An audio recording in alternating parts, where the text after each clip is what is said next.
신실하시고 자비로우신 하나님 아버지, 하나님 앞에 이 시간 저희 마음 모아서 예배 올립니다. 오늘 주연후 셋째 주일을 맞아 주님을 경배하며 주님을 찬양하며 주님께 기도 올리며 주의 말씀을 듣고자 하오니 주님 이 자리 성령으로 임재하시고 저희 예배를 받아 주시옵소서. 오직 저희 마음이 주님 안에서 기뻐하며 주님의 은총이 저희 안에 내리시기를 빕니다. 우리 구주 예수 그리스도 이름으로 기도하옵나이다. 아멘.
주님의 평화가 여러분과 함께.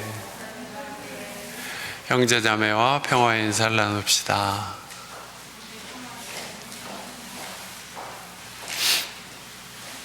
반갑습니다. 교우 여러분, 작년에 뵙고 금년에 처음 뵙는 것 같습니다. 우리 마음을 주님께 모아서 이 예배를 바칩시다. 찬송가 131장 같이 합시다.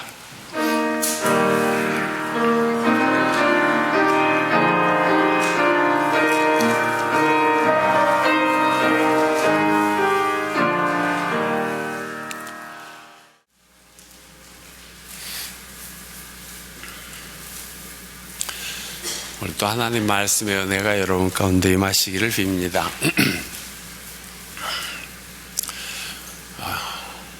제가 오랜만에 여러분과 함께 이렇게 앉아서 예배를 드리고 또 설교를 하려고 하다 보니까 소리가 좀 작은 것 같아요. 좀 긴장이 되는 것 같습니다. 여러분은 성령께서 인도하여 주시는 대로 내 목소리가 떨리든지 헤매든지 개의치 말고 하나님께서 주시는, 나에게 주시는 말씀을 들으시기 바랍니다. 하나님께서 오늘도 이 자리에 생명의 말씀으로 임하여 주실 것을 믿습니다. 오늘 복음서를 보면 예수님께서 세상에 복음을 선포하실 때 그 첫 말씀이 때가 찼다 하는 것이었습니다. 무슨 말씀을 하시나, 무슨 때를 말씀하시나 보니까 하나님 나라가 가까웠다는 것입니다. 그러니 회개하라는 말씀이었습니다. 예수님은 세상 사람들이 이전과는 전혀 다른 삶을 살아가도록 이끄셨습니다. 대개 하나님의 나라가 가까이 왔다 하면 오해를 하기도 합니다. 세상에 종말이 가까웠다는 말씀인가 생각합니다. 하나님 나라 그러면 이 세상이 끝나고 시작되는 어떤 다른 차원의 나라라고 생각되기 때문입니다. 그러나 실제로 예수님의 말씀과 삶과 또 그 이후의 역사 전개의 과정들을 보면 예수님께서 때가 찼다, 하나님 나라가 가까웠다 하신 것은 세상의 종말이 아니라 새로운 세상을 뜻하시는 것이었습니다. 예수 그리스도께서 오심으로써 세상의 변혁이 시작되고 있다는 말씀이었습니다. 이제 내가 전하는 하늘나라 복음이 씨앗처럼 땅에 떨어져서 세상을 변화시키게 될 것이니 회개해라. 이전의 삶과는 다른 삶을 살도록 요청하신 것입니다. 새로운 세상에 맞게 각자의 삶도 바꿔야 했기 때문입니다. 구약 성경을 보면 옛날에 요나라는 분이 살았는데 하나님께서 그에게 이 일을 하나 시키셨습니다. 니느웨에 가서 니느웨 사람들에게 회개하라고 선포해라 하는 것이었습니다. 그런데 니느웨는 요나도 엄청 싫어하고 이스라엘 사람들이라면 다 굉장히 싫어하는 적대국이었습니다. 그래서 요나는 하나님 말씀을 못 들은 척 배를 타고 멀리 다른 데로 떠나버립니다. 에이, 못 들은 척 해야지. 그렇게 도망치다가 풍랑을 만나서 죽을 뻔하지 않습니까? 물이 목구멍까지 차오를 정도로 위기를 겪었을 때 하나님께 기도해서 겨우 생명을 건집니다. 하나님은 그렇게 해서 다시 요나를 통해서 니느웨에 때가 찼다는 것을 선포하셨습니다. 40일만 지나면 니느웨는 무너진다. 근데 니느웨 사람들 좀 보십시오. 회개하라니까 회개한 것입니다. 하나님의 부르심을 듣고 요나는 도망갔지만 니느웨 사람들은 요나가 전하는 말을 듣자 금식을 선포하고 굵은 베옷을 입고 회개하였습니다. 멸망의 때가 되었었는데 회개하니까 구원의 때로 바뀌었습니다. 그냥 놔두면 망할지라도 회개하면 새로운 삶의 기회를 얻게 됩니다. 오늘 고린도전서에 이런 말씀이 있습니다.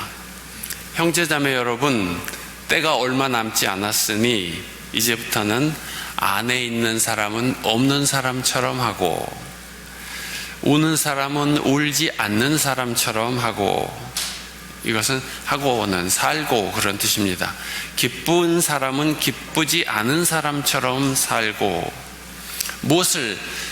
물건을 산 사람은 그것을 가지고 있지 않은 사람처럼 살고, 세상을 이용하는 사람은 그렇게 하지 않는 사람처럼 하도록 하십시오.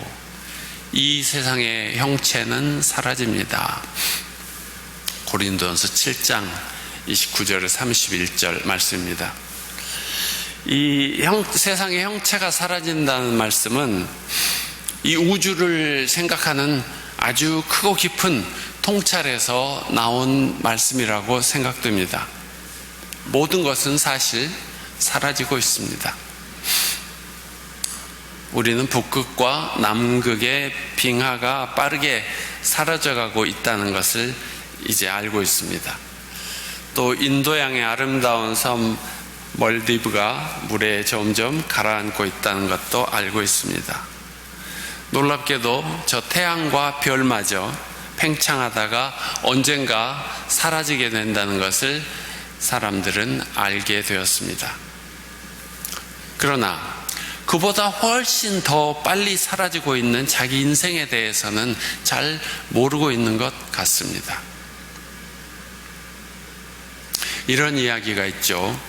한 제자가 인생에 대하여 생각하다가 아무리 생각해도 답이 나오지 않자 자기 스승에게 물었더랍니다. 인생이란 무엇이냐고. 스승이 가만히 그 제자를 바라보고 있다가 이런 말을 해주었습니다. 네가 천길 낭떠러지에서 떨어지고 있다는 것을 잘 생각해 보아라. 뭔가를 붙잡으려고 하지만 그 붙잡은 것마저도 떨어지고 있다는 것을 잘 생각해 보아라. 그 제자는 그 말을 잘 생각해 보았고 그의 삶은 이전과는 달라지게 되었습니다. 인생이 덧없이 흘러가는 것임을 깨닫게 됨으로써 그는 이런저런 집착에서 벗어날 수 있었기 때문입니다. 집착을 벗으면 고통에서도 벗어납니다. 고통은 자기의 병을 알아차리게 해주는 선물이요 은총이기도 합니다. 고통을 느끼는 지점이 바로 자신이 치유받아야 할 상처, 그리고 벗어놓아야 할 멍해가 무엇인가를 깨닫게 해주는 계기가 되기도 합니다. 그러므로 무언가 그게 무엇이든지 자기에게 고통이 있다면 때가 찬 것은 아닌가 성찰하는 것이 좋을 것입니다.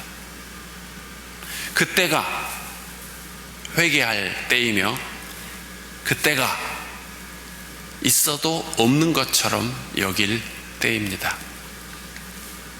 재물도 아끼던 물건도 본디 없었고 또 결국 없어질 것임을 생각해야 합니다. 아내도 남편도 자식도 마음을 아프게 하는 것도 깊은 슬픔도 무거운 고통도 본디 없었고 곧 없어질 것임을 생각해야 합니다. 세상 보이는 것들을 고맙게 사용하고 살아가는 동안 거기 잠시 머물지언정 거기에 집착하지 않도록 하십시오. 그보다는 참되고 영원한 가치를 찾는 것이 좋습니다. 갈릴리 호숫가에서 몇몇 어부들이 그물을 버리고 예수님을 따라간 것은 말하자면 그런 길을 떠난 것입니다. 예수님을 따라 삶의 새로운 여행을 시작한 것이죠.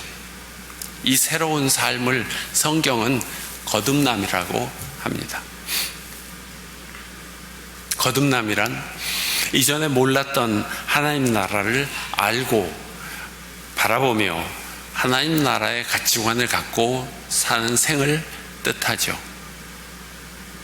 예수께서 니고데모에게 말씀하실 때 누구든지 다시 나지 않으면 하나님 나라를 볼 수 없다.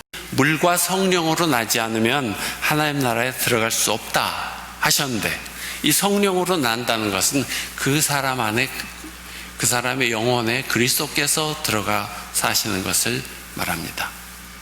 이전에는 자기가 자기 주인이었지만 이후에는 그리스도께서 자기의 주인이 되시기를 허용하고 그리스도의 뜻에 따라 살아가는 것을 말하죠. 밀림의 성자라는 별명을 부르는 슈바이처는 처음에 철학을 공부해서 철학 박사가 되었고 신학을 공부해서 목사가 되었죠. 뛰어난 오르간 연주자이기도 했습니다.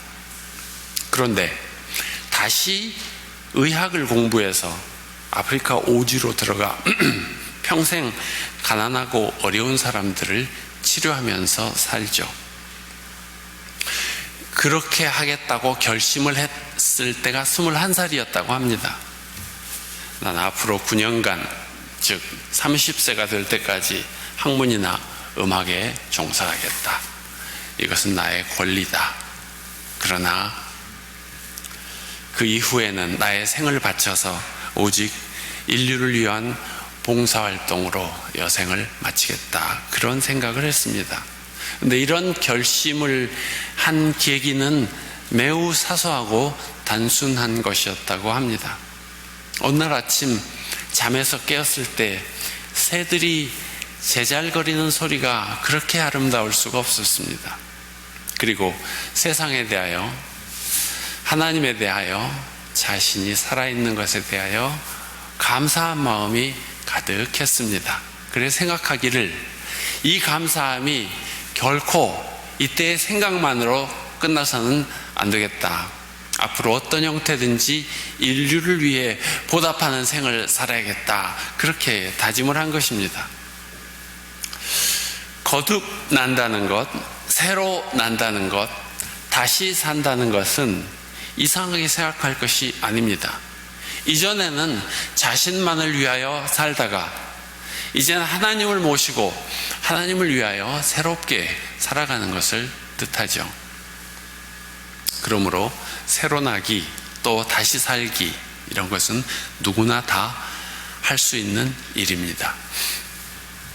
단 하나의 조건이라면 그것은 껍데기를 벗는 일입니다. 번데기를 뒤집어 쓴 채 나비의 날개를 갖고 날 수는 없지 않겠습니까? 우리가 다 아프리카로 가야 하는 것은 아닙니다. 그러나 자기 삶의 경영권을 그리스도께 내드릴 수는 있습니다. 우리도 날마다 새 아침을 맞습니다. 그리고 새들이 지저귀는 소리를 듣기도 합니다. 헨리 나웬이라는 영성신학자는 한 책에서 이런 말을 했습니다. 우리는 매일, 매 시간, 매 분을 새로운 시작으로 삼아 살아갈 수 있다. 실제로 생각을 까뒤집고 오늘 아침이 내 평생에 처음 맞는 시간이라고 여기면 얼마나 놀라운지 신기하고 고맙습니다. 생각하기에 따라서 우리는 내일을 또 그저 그런 월요일로 맞을 수도 있고 새로운 은총으로 맞을 수도 있습니다. 자신이 선택하는 것이죠. 고통스럽게 맞을 수도 있고 고맙게 맞을 수도 있습니다. 행복과 불행도, 천국과 지옥도 다 자신이 선택하는 것입니다. 예수께서 너희가 거듭나야 한다라고 말씀하시는 것은 천국을 택하라 하는 말씀입니다. 날마다 새롭게, 날마다 고맙게, 날마다 행복하게 살기를 선택하는 것이 거듭나는 일입니다. 덧없이 흐르는 인생이지만 아직 나에게 시간이 있음을 알아차리는 것, 단순하게도 일용할 양식이 있음을 감사하고 해야 할 일 있음을 알아차리는 것, 이것이 감사와 기쁨과 행복과 생명의 나라로 들어가는 길입니다. 마음을 열고 하느님 나라를 맞아들이는 사람에게는 평화와 기쁨, 희망과 사랑이, 이런 좋은 것들이 들어옵니다. 하늘나라를 온몸으로 받아들이면 참 평화롭습니다. 욕심 없이 인생길을 살아갈 수 있게 됩니다. 혹 난관을 만나더라도 굴하지 않고 희망을 갖고 두려움 없이 살아갈 수 있게 됩니다.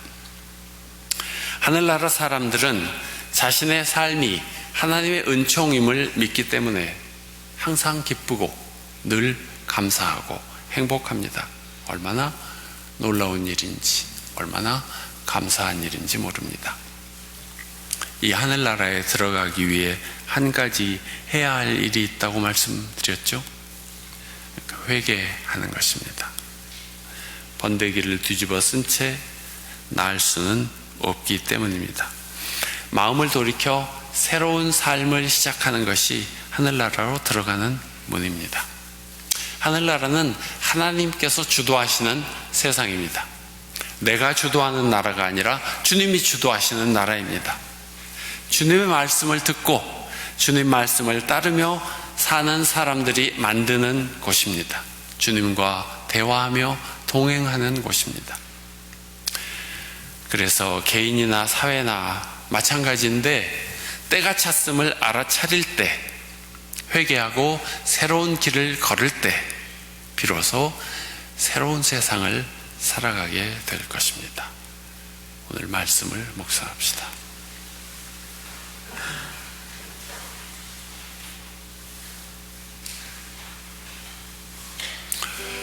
요나는 그 성읍으로 가서 하룻길을 걸으며 큰 소리로 외쳤다.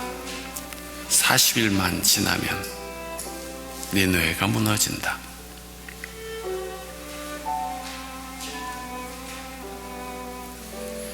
요한이 잡힌 뒤에 예수께서 갈릴리에 오셔서 하나님의 복음을 선포하셨다. 때가 찼다.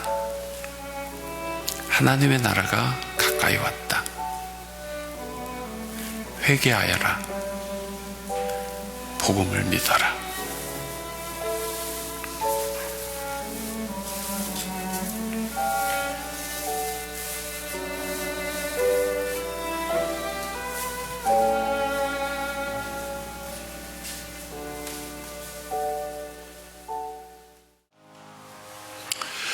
교우 여러분, 이제 우리가 다시 세상으로 나가서 우리들 삶의 자리에서 살아가게 됩니다. 어디서든지 주님께서 우리에게 열어주시는 내일을 바라보면서 마음을 새롭게 하여 새 시간, 새 삶을 살아가시기 바랍니다.